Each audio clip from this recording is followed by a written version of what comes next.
भारत के अंदर नरेंद्र मोदी की जो दुर्गत बनी है, उसके बाद नरेंद्र मोदी पहली मर्तबा मीडिया पे सामने आए। उन्होंने कौम के साथ बातचीत की। नरेंद्र मोदी की जो तकरीर तो एक जगह पे बड़ी जज्बाती तकरीर थी, उसमें बड़ी जज्बाती बातें की है, वो तो हम बाद में देखते हैं। लेकिन पहले बात करते हैं जरा बॉडी लैंग्वेज की। मोदी साहब जो हैं नॉर्मली वो बड़े कॉन्फिडेंट रहते हैं, बड़े मजबूत आसाब के मालिक हैं। मोदी साहब जो हैं वो इतनी कत्लो गारतगिरी के बावजूद गुजरात से ये ऊपर उठकर आए और इन्होंने बड़ी मजबूती से अपनी गद्दी संभाल कर रखी। बहुत बुरे हालात के अंदर भी मोदी साहब ने अपने ऊपर कंट्रोल रखा। इनके ऊपर दुनिया में पाबंदियां भी लगी हैं दहशतगर्दी की वजह से, लेकिन फिर भी मोदी साहब घबराए नहीं। लेकिन इस मर्तबा जब नरेंद्र मोदी को मैंने देखा तो मुझे पहली मर्तबा ऐसा लगा कि ये शख्स घबराया हुआ है, ये शख्स बुखलाया हुआ है। अगर आप गौर से नरेंद्र मोदी की इस तकरीर को सुने तो आपको आइडिया हो जाएगा कि नरेंद्र मोदी के लिए बड़ी मुश्किलात पैदा हो चुकी हैं और उनकी आंखों की जो हरकत है वो किसी और तरफ जा रही है, बॉडी लैंग्वेज किसी और तरफ जा रही है, चेहरा उतरा हुआ है, आवाज जो है उसके अंदर वो जान, वो गरज नहीं है। ये मोदी के साथ हुआ क्या? देखिए, इससे पहले मोदी ने कुछ भी किया, मोदी का अपना मोर्चा मजबूत था। मोर्चा कहें तो मोदी का अपना जो एक सपोर्ट बैंक है, जो नफरत की बुनियाद पर उसने कायम किया, जिसमें गोदी मीडिया है, जिसमें भारत के इंतहा पसंद लोग हैं, शिवसेना जैसी तंजीमें, ये सारे मोदी के साथ, आरएसएस, ये सब मोदी के साथ तगड़े होकर खड़े होते थे। लेकिन अब मोदी अपने लोगों में खुद को तनहा महसूस कर रहा है। उसने नफरत की आग को इतना भड़काया और वहां तक भड़काया कि जहां से वापसी मुमकिन नहीं थी। और जब वहां मोदी ने सरेंडर किया, यानी लोगों को मरने मारने की धमकियां देकर, ये कर देंगे, वो कर देंगे, और जब नहीं कर पाया तो मोदी के अपने वोट बैंक में उसको डेंट पड़ा। उसकी अपनी जो जाती सपोर्ट थी वो खराब हो गई और यही घबराहट आज मोदी के चेहरे पर नजर आ रही है। पहले मोदी से अगर दुनिया नाराज थी या मुखालिफिन नाराज होते थे तो परेशानी वाली बात नहीं थी, अपना किला मजबूत था। आज मोदी का अपना किला मजबूत नहीं है, वो अपने घर में महफूज नहीं है। बार बार पाकिस्तान का नाम लिया नरेंद्र मोदी ने और जो बहुत सारी बातें की उनमें पाकिस्तान को धमकाया, बार बार नाम लिया, दहशतगर्दों का जिक्र किया, फिर ये कहा जी हमने बड़े अच्छे निशाने लगाए हैं, भारतीय हथियार जो है उनकी बड़ी मांग बढ़ जाएगी, हमारे हथियारों ने कमाल काम किया, हमारी सेना ने, फौज ने कमाल काम किया। तो मोदी ने बहुत सारी ऐसी चीजें कही कि जैसे मोदी ने बड़ा कारनामा किया है। लेकिन मोदी की बातों के अंदर ऐसा साफ फील हो रहा था कि जो वो कह रहे हैं उस पर उन्हें खुद भी यकीन नहीं है। ये उनकी बॉडी लैंग्वेज में, उनके बोलने में नजर आ रहा था। एक जो बात मोदी ने कही वो ये कि खून और पानी एक साथ नहीं बह सकता, और दहशतगर्दी के ऊपर हम पाकिस्तान से बात करेंगे और कश्मीर के ऊपर हम पाकिस्तान से बात करेंगे। लेकिन मोदी ने स्पेसिफिकली कहा कि आजाद कश्मीर से जो पाकिस्तान के ज़ेरे कंट्रोल है उस पर वो बात करेंगे। पाकिस्तान जब बोलता है तो पाकिस्तान कहता नहीं, हम मकबूजा कश्मीर में बात करेंगे जहां पे कश्मीरियों को इन्होंने दबा कर रखा हुआ है। आजाद कश्मीर में तो कश्मीरी पाकिस्तान से खुश है, वो तो पाकिस्तान के साथ रहना चाहते हैं, लेकिन मकबूजा कश्मीर में जो कश्मीरी है वो भारत के साथ नहीं रहना चाहते। तो लेट द कश्मीरीज डिसाइड, उन्हें फैसला करने दीजिए कि वो कहां रहना चाहते हैं, किसके साथ रहना चाहते हैं या आजाद रहना चाहते हैं। ये फैसला वो खुद करेंगे।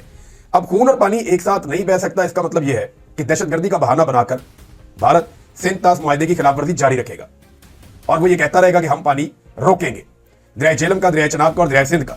तो पाकिस्तान को ये पानी खोलना पड़ेगा और भारत को अब इस बात का आइडिया हो गया है कि ये जब चाहेंगे अपना पानी खोल लेंगे, हम इन्हें नहीं रोक सकेंगे। जब इन्हें S-400 जो दुनिया का सबसे बेहतरीन एयर डिफेंस सिस्टम है वो नहीं रोक पाया। और वैसे भी मैं आपको ये बता देता हूं कि जो सुपरसोनिक मिसाइल्स होते हैं ना, उन्हें रोकने वाली अभी कोई टेक्नोलॉजी ऐसा है नहीं दुनिया में।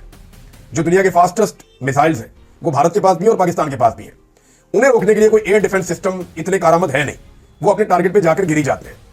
दुनिया मिसाइल टेक्नोलॉजी में ज्यादा आगे चली गई है और जो दिफाई टेक्नोलॉजी है, जो एयर डिफेंस का सिस्टम है, उसमें उतना आगे नहीं गई। लिहाजा भारत ये जानता है कि ये स्ट्रक्चर तबाह भी हो सकते हैं।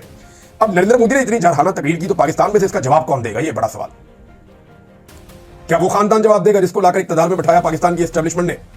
क्या नवाज शरीफ जवाब देगा जो मोदी का नाम नहीं ले सकता, आरएसएस का और भारत का नाम नहीं ले सकता? क्या शहबाज शरीफ जवाब देगा जो उसी नवाज शरीफ का भाई है और उसी से पूछकर सब कुछ करता है? क्या जवाब देगी मरियम नवाज जो नरेंद्र मोदी की और नवाज शरीफ की दोस्ती की तस्वीरें जो है वो बड़े फख्र के साथ सोशल मीडिया पे पोस्ट करती है? तो इनसे तो जवाब नहीं हो पाएगा। और जो शख्स जवाब दे सकता है या जिसको जवाब देना है वो बंदा जेल में बैठा हुआ है और वो जवाब दे सकता है, उसी में हिम्मत है जवाब देने की। ये लोग नहीं कर पाएंगे, हद तक इनका अपना सोशल मीडिया भी ये नहीं कर पा रहा और ना ये उनसे होगा। नाज़रीन, इस वक्त जो पाकिस्तान की मिलिट्री एस्टेब्लिशमेंट है उसके पास दो ऑप्शन है और ये मैं आपको बड़ा क्लियरली कह रहा हूं कि उन दोनों में से एक वो कर सकते हैं इस वक्त। यानी दोबारा से 9 मई की तरह Pakistan Tehreek Insaf, social media activist, इख्तलाफी आवाजें, जो सहाफ़ी हैं, जो आइन की बात करते हैं, कानून की बात करते हैं, उन सबको एक मरतबा फिर गद्दार डिक्लेयर करके कि ये इंडिया के साथी है, दीवार के साथ लगा दें। लेकिन 4 महीने, 6 महीने, 2 महीने में जब भी कभी ये सिचुएशन तब्दील होगी, क्योंकि अभी तो कौम कुछ चीजें और तरह से देख रही है, तो फिर से एक ऐसी लड़ाई शुरू हो जाएगी जिसमें एस्टेब्लिशमेंट दोबारा फंस जाएगी। तो मेरा नहीं ख्याल कि वो ये तजुर्बा करने वाले हैं दोबारा, मुझे नहीं लगता। यानी मेरी कॉमन सेंस ये नहीं मानती कि जिस एक्सट्रीम पे एस्टेब्लिशमेंट पहले पाकिस्तान तरीके इंसाफ से या आम पाकिस्तानियों से या नौजवानों से लड़ रही थी, एस्टेब्लिशमेंट वापस उस लड़ाई को वहीं पे ले जाना चाहेगी इस कामयाबी के बाद। मुझे नहीं लगता, मेरी कॉमन सेंस नहीं मानती। हो सकता है ये हो भी जाए।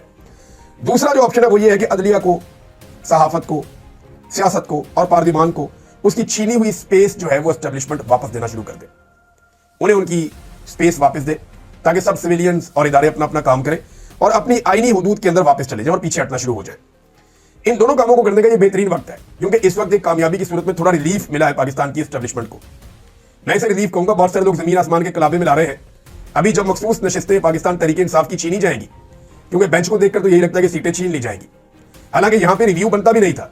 दो जजेस ने बड़ा क्लियरली कह दिया, बल्कि जो उन्होंने कहा उसको तो किसी जगह पे एंटरटेन ही नहीं किया गया, बल्कि उसको आईटी डिपार्टमेंट ने उस फैसले को जारी करने से इनकार कर दिया। किया ही नहीं। ये अनप्रेसिडेंटेड है। ऐसा पाकिस्तान में नहीं होता था, दुनिया में नहीं होता, लेकिन यहां हो रहा है। जस्टिस आयशा मलिक साहिबा ने चीफ जस्टिस को खत भी लिखा कि हमारा फैसला तो कहीं लगाया नहीं जा रहा, पब्लिक नहीं किया जा रहा, लेकिन इसके बावजूद वो नहीं हुआ पब्लिक। अब जो बेंच बना है उसमें वो लोग शामिल किए गए हैं जो आईनी बेंच का वो हिस्सा है जो फैसला देगा हुकूमत की मर्जी के मुताबिक या एस्टेब्लिशमेंट की मर्जी के मुताबिक। तो जब पाकिस्तान तरीके इंसाफ की मखसूस नशिस्तें छीन कर 27वीं आईनी तरमीम के लिए दी जाएंगी मौजूदा हुक्मरानों को या पीडीएम की सरकार को या पीपल्स पार्टी और पीएमएलएन जो हारे हुए इलेक्शन, उनको वो सीटें दी जाएगी। 2/3 अक्सरियत पूरी करवाई जाएगी उन जमातों की जिनकी मिलाकर सबकी 100 सीटें नहीं बनती, उनकी 2/3 पूरी करवाई जाएगी, ताकि एक और आईनी तरमीम की जाए। तो फिर पाकिस्तान में पहले जैसा माहौल हो जाएगा। लोग दोबारा तनकीद करेंगे, लोग खुलकर तनकीद करेंगे और सामने आ जाएंगे। ये हम होता हुआ देखेंगे। अगर तो ये चीजें ऐसे ही जारी रहती हैं तो उम्मीद मैं करता हूं कि ये ना हो, लेकिन ये हो सकता है। एक और डेवलपमेंट यह है कि दो बंदे हैं जिनका ताल्लुक हुकूमत से है। मैं अभी उनका नाम किसी वजह से नहीं ले रहा। इन दो बंदों ने कुछ बयान दिए थे जब जंग का माहौल भारत के साथ चल रहा था। इन्हें एस्टेब्लिशमेंट ने पैगाम दिया कि आप अपना ये बयान वापस ले लें। इन लोगों ने एस्टेब्लिशमेंट को इनकार नहीं किया। उन्हें यह नहीं कहा कि हम अपना बयान वापस नहीं लेंगे, बस ये खामोश हो गया और उन्होंने अपना बयान वापस नहीं लिया। जबकि ख्वाजा आसिफ साहब जो है, उन्हें जो भी एस्टेब्लिशमेंट ने कहा उन्होंने वही किया। जब उन्होंने गलत बयान दिया, बाद में उन्होंने अपने बयान की जस्टिफिकेशन भी दी, ये भी कहा कि मेरे मुंह से निकला कुछ और, समझा कुछ और गया, तो वो एस्टेब्लिशमेंट की बात मानते रहे। लेकिन इन दो लोगों ने इनकार तो नहीं किया, एस्टेब्लिशमेंट के साथ टक्कर तो नहीं ली, लेकिन ये खामोश हो गए। इन्होंने अपने उस बयान को वापस नहीं लिया, इनकार भी नहीं किया, वापस भी नहीं लिया। और दूसरा देखिए, एस्टेब्लिशमेंट के अंदर एक और सोच भी पैदा हो रही है। मैं ये टॉप की आदत की बात नहीं कर रहा, उनके मामलात और है, उनकी जरूरियात और है, वो फायदा और नुकसान किसी और चीज में भी देख सकते हैं। मैं बात कर रहा हूं इदारे की। तो इदारे के अंदर अब यह सोच पाई जाती है कि जिस नवाज शरीफ के लिए हमने इतनी कुर्बानी दी, जिस नवाज शरीफ के लिए हमने पूरे पाकिस्तान से मुखालफत ले ली, जिस शहबाज शरीफ के लिए पाकिस्तान की पूरी मिडिल क्लास को नाराज कर दिया, जिस शहबाज शरीफ के लिए और नवाज शरीफ के लिए हमने पूरे पाकिस्तान में नौजवानों को डिजिटल दहशतगर्द बना दिया और उनको अपने खिलाफ कर दिया, जिस नवाज शरीफ और शहबाज शरीफ के लिए पाकिस्तान के अंदर इतनी बड़ी मकबूलियत को, इतना लोगों के साथ एक लव था, उस सारे को कुर्बान कर दिया। तो इतनी बड़ी कुर्बानी तो पाकिस्तान की एस्टेब्लिशमेंट ने आज तक कभी अपने किसी डिक्टेटर के लिए नहीं दी, जितनी बड़ी कुर्बानी नवाज शरीफ और शरीफ खानदान के लिए दे दी। अब इदारे के अंदर यह सोच पैदा हो रही है और लोग ये बात करते हैं, हमारे बहुत सारे दोस्त हैं वो हमसे ये बात करते हैं कि यार नवाज शरीफ से तो पीटीआई वाले ठीक रह गए, 3 साल हमने इनको मारा, 3 साल इनको हमने जलील किया और ये फिर हमारे साथ खड़े हो गए मोदी के खिलाफ।